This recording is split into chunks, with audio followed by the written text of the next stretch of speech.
Hello guys, അപ്പോൾ നമ്മൾ day 3 of ടിഫിലാണുള്ളത്. ഇതാണ് നമ്മുടെ റൂം. ഇന്നലെ നമ്മൾ താമസിച്ച് ഇവിടെയായിരുന്നു. രാവിലെ വണ്ടിയൊക്കെ വന്നു നേരെ നമ്മൾ തിയേറ്ററിലേക്ക് പോയി.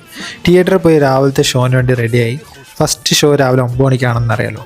അപ്പോൾ 9 മണിക്ക് ഷോന് ആങ്കറിങ് ഒക്കെ റെഡിയായി. അവിടെ പോയി ഷോ ഒക്കെ കഴിഞ്ഞു നമ്മൾ നേരെ പോയി ഒരു ജ്യൂസ് കുടിക്കാൻ പോയി. ജ്യൂസ് കുടിക്കാൻ തൊട്ടടുത്ത് പോയതിന് ശേഷം ഉച്ചയ്ക്കത്തെ ലഞ്ചാണ്, ഗ്രാൻഡ് ലഞ്ചായിരുന്നു. അത് പറയാതിരിക്കാൻ വയ്യ. അങ്ങനെ നമ്മൾ അടുത്ത ഷോന് വേണ്ടി പോയി. ഷോ ഒക്കെ കഴിഞ്ഞ് വീണ്ടും വന്ന് റെസ്റ്റ് എടുക്കുന്നതാണ്. റെസ്റ്റ് എടുക്കുന്നതിൻ്റെ ഇടയ്ക്ക് വേറെ പണിയൊന്നുമില്ല. അതുകൊണ്ട് ഭയങ്കര അന്താരാഷ്ട്ര ചർച്ചകൾ അതിൻ്റെ ഇടയിലൊക്കെ നടത്തുന്നു. എല്ലാവരും ചർച്ചയുടെ ഭാഗമായിരുന്നു. അങ്ങനെ അത് കഴിഞ്ഞ് നമ്മൾ അടുത്ത ഷോയിലേക്ക് വീണ്ടും പോകുമായിരുന്നു. എനിക്ക് ഇവിടെ ഏറ്റവും ഇഷ്ടപ്പെട്ട സിഗ്നേച്ചർ ഫിലിം ഭയങ്കര ഇഷ്ടമാണ്. അപ്പം അത് മുഴുവനായിട്ട് ഞാൻ ഇപ്പോൾ വീണ്ടും ഇരുന്ന് കാണുമായിരുന്നു. കാരണം എല്ലാ ഷോനും ആ സിഗ്നേച്ചർ ഫിലിം കാണുമ്പോൾ എനിക്ക് എന്തോ ഒരു പ്രത്യേകത തോന്നാറുണ്ട്. അങ്ങനെ ഇങ്ങനത്തെ പരിപാടിയൊക്കെ കഴിഞ്ഞ് നമ്മളിനിയിപ്പം നേരെ പോയത് കോടിയേരി ബാലകൃഷ്ണ സ്മാരക ടൗൺ ഹാളിലായിരുന്നു. അവിടെ ഇന്ന് മ്യൂസിക് ഷോ ഉണ്ടോ, നമ്മൾ അവിടെ ചില്ല് ചെയ്യാൻ പോയതായിരുന്നു. അവിടെ ചില്ല് ചെയ്യാൻ പോയപ്പോൾ നല്ല നാടൻ പാട്ടും പുതിയ ബീറ്റ്സും ഒക്കെ ആയിട്ട് അടിപൊളി പരിപാടിയായിരുന്നു. നിങ്ങളിപ്പോൾ നമ്മൾ ആ വൈബ് കണ്ടാൽ തന്നെ എനിക്ക് മനസ്സിലാവും നമ്മൾ എത്രത്തോളം അടിപൊളിയായിട്ട് ആ പരിപാടി കണ്ടുകൊണ്ടിരുന്നതെന്ന്.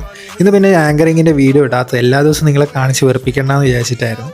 അപ്പോൾ ഇന്നത്തെ പരിപാടി ഇത്രയൊക്കെ ഉള്ളൂ ഗൈസ്. അപ്പം ലാസ്റ്റ് ഡേയിൽ കാണാം. ബായ്.